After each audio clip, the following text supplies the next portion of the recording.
London Models by Oscar Wilde. Narrated by Bryan Godwin. Professional models are a purely modern invention. To the Greeks, for instance, they were quite known. Mr. Mahaffy, it is true, tells us that Pericles used to present peacocks to the great ladies of Athenian society in order to induce them to sit to his friend Phidias. And we know that Polygnotus introduced into his picture of the Trojan women the face of Elpinice, the celebrated sister of the great conservative leader of the day. But these grandes dames clearly do not come under our category. As for the old masters, they undoubtedly made constant studies from their pupils and apprentices, and even their religious pictures are full of the portraits of their friends and relations. But they do not seem to have had the inestimable advantage of the existence of a class of people whose sole profession is to pose. In fact, the model, in our sense of the word, is the direct creation of academic schools. Every country now has its own models, except America. In New York and even in Boston, a good model is so great a rarity that most of the artists are reduced to painting Niagara and millionaires. In Europe, however, it is different. Here we have plenty of models and of every nationality. Italian models are the best. The natural grace of their attitudes, as well as the wonderful picturesqueness of their coloring, makes them facile, often too facile, subjects for the painter's brush. The French models, though not so beautiful as the Italian, possess a quickness of intellectual sympathy, a capacity, in fact, of understanding the artist which is quite remarkable. They also have a great command over the varieties of facial expression, are peculiarly dramatic, and can chatter the argot and the atelier as cleverly as the critic of Gil Blas. The English models form a class entirely by themselves. They are not so picturesque as the Italian, nor so clever as the French, and they have absolutely no tradition, so to speak of their order. Now and then some old veteran knocks at the studio door and proposes to sit as Ajax defying the lightning, or as King Lear upon the blasted heath. One of them some time ago called upon a popular painter who, happening at that moment to require his services, engaged him, and told him to begin by kneeling down in the attitude of prayer. "Shall I be biblical or Shakespearean, sir?" asked the veteran. "Well, Shakespearean," answered the artist, wondering by what subtle nuance of expression the model would convey the difference. "All right, sir," said the professor of posing, and he solemnly knelt down and began to wink with his left eye. This class, however, is dying out. As a rule, the model, nowadays, is a pretty girl, from about 12 to 25 years of age, who knows nothing of art, cares less, and is merely anxious to earn 7 or 8 shillings a day without much trouble. English models rarely look at a picture, and never venture on any aesthetic theories. In fact, they realize very completely Mr. Whistler's idea of the function of an art critic, for they possess no criticisms at all. They accept all schools of art with the grand catholicity of the auctioneer, and sit to a fantastic young impressionist as readily as to a learned and laborious academician. They are neither for the Whistlerites nor against them. The quarrel between the school of facts and the school of effects touches them not. Idealistic and naturalists are words that convey no meaning to their ears. They merely desire that the studio shall be warm and the lunch hot, for all charming artists give their models lunch. As to what they are asked to do, they are equally indifferent. On Monday, they will don the rags of a beggar girl for Mr. Pumper, whose pathetic pictures of modern life draw such tears from the public, and on Tuesday they will pose in a peplum for Mr. Phoebus, who thinks that all really artistic subjects are necessarily BC. They career gaily through all centuries and through all costumes, and, like actors, are interesting only when they are not themselves. They are extremely good-natured and very accommodating.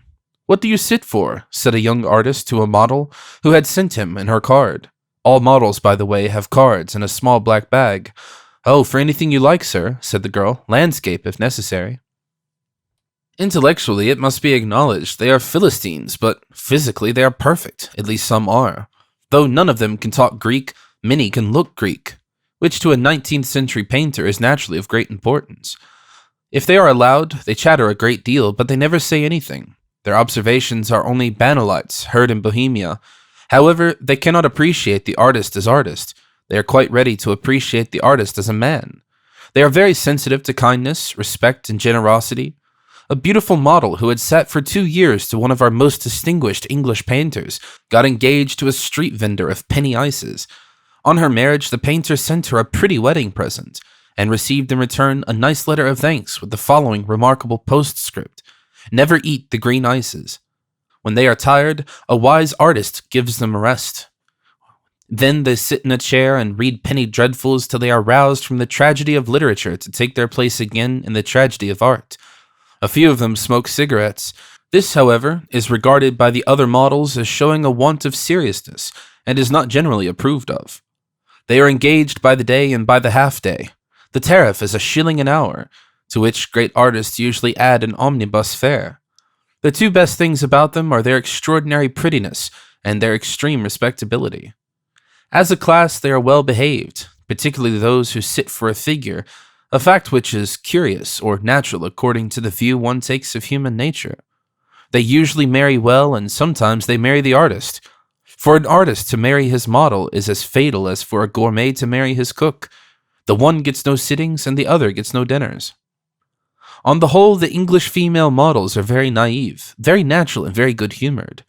The virtues which the artist values most in them are prettiness and punctuality. Every sensible model consequently keeps a diary of her engagements, and dresses neatly. The bad season is, of course, the summer, when the artists are out of town. However, of late years, some artists have engaged their models to follow them, and the wife of one of our most charming painters has often had 3 or 4 models under her charge in the country, so that the work of her husband and his friends should not be interrupted. In France, the models migrate en masse to the little seaport villages or forest hamlets where the painters congregate. The English models, however, wait patiently in London, as a rule, till the artists come back. Nearly all of them live with their parents and help support the house. They have every qualification for being immortalized in art except that of beautiful hands. The hands of the English model are nearly always coarse and red. As for the male models, there is the veteran, whom we have mentioned above. He has all the traditions of the grand style and is rapidly disappearing with the school he represents. An old man who talks about Fuseli is, of course, unendurable, and besides, patriarchs have ceased to be fashionable subjects. Then there is the true academy model. He is usually a man of 30, rarely good-looking, but a perfect miracle of muscles. In fact, he is the apotheosis of anatomy, and is so conscious of his own splendor that he tells you of his tibia and his thorax, as if no one else has anything of the kind. Then come the Oriental models. The supply of these is limited, but there are always about a dozen in London. They are as much sought after as they can remain immobile for hours, and generally possess lovely costumes. However, they have a very poor opinion of English art, which they regard as something between a vulgar personality and a commonplace photograph. Next we have the Italian youth, who has come over specially to be a model, or takes to it when his organ is out of repair. He is often quite charming, with his large, melancholy eyes, his crisp hair, and his slim brown figure. It is true he eats garlic, but then he can stand like a fawn and couch like a leopard, so he is forgiven. He is always full of pretty compliments, and has been known to have kind words of engagement for even our greatest artists. As for the English lad of some age, he never sits at all. Apparently, he does not regard the career of a model as a serious profession. In any case, he is rarely, if ever, to be got hold of. English boys, too, are difficult to find. Sometimes an ex-model who has a son will curl his hair and wash his face, and bring him round of the studios, all soap and shininess. The young school don't like him, but the older school do, and when he appears on the walls of the Royal Academy, he is called the Infant Samuel. Occasionally, also, an artist catches a couple of gamins in the gutter and asks them to come to his studio. The first time they always appear, but after that they don't keep their appointments. They dislike sitting still, and they have a strong and perhaps natural objection to looking pathetic. Besides, they are always under the impression that the artist is laughing at them. It is a sad fact, but there's no doubt that the poor are completely unconscious of their own picturesqueness. Those of them who can be induced to sit do so with the idea that the artist is merely a benevolent philanthropist who has chosen an eccentric method of distributing alms to the undeserving. Perhaps the school board will teach the London gamin his own artistic value, and then they will be made better models than they are now. One remarkable privilege belongs to the academy model, that of extorting a sovereign from any newly elected associate or R.A. They wait at Burlington House till the announcement is made, and then race to the hapless artist's house. The one who arrives first receives the money.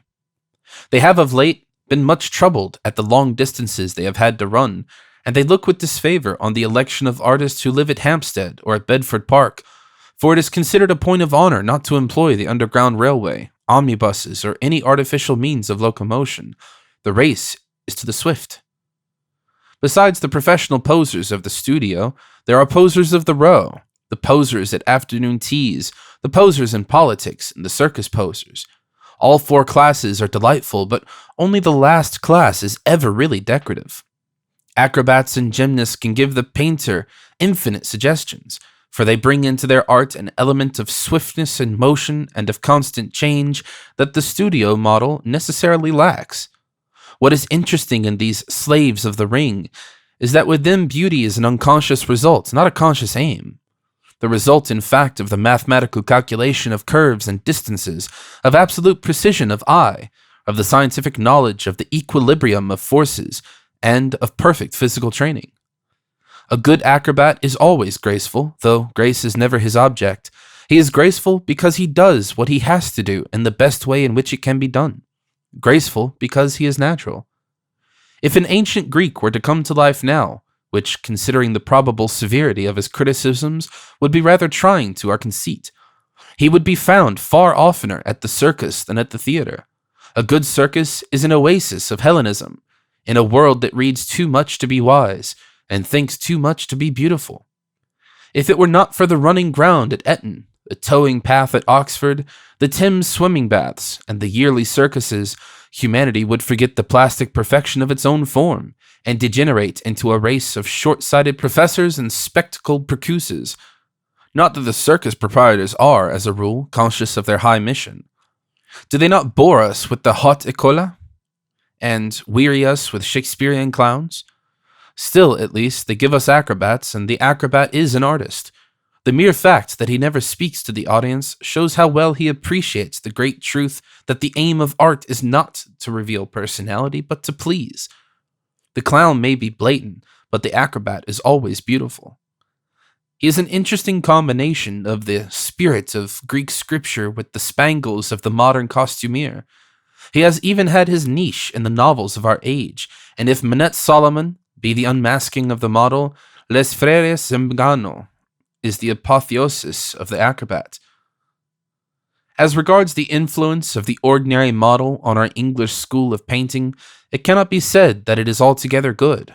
It is, of course, an advantage for the young artist sitting in his studio to be able to isolate a little corner of life, as the French say, from disturbing surroundings and to study it under certain effects of light and shade. But this very isolation leads often to mere mannerism in the painter, and robs him of that broad acceptance of the general facts of life, which is the very essence of art. Model painting, in a word, while it may be the condition of art, is not by any means its aim. It is simply practice and not perfection. Its use trains the eye and hands of the painter. Its abuse produces in his work an effect of mere posing and prettiness. It is the secret of much of the artificiality of modern art, this constant posing of pretty people.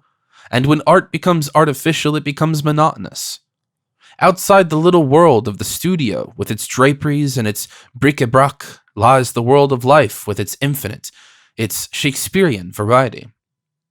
We must, however, distinguish between the two kinds of models, for those who sit for the figure and those who sit for the costume.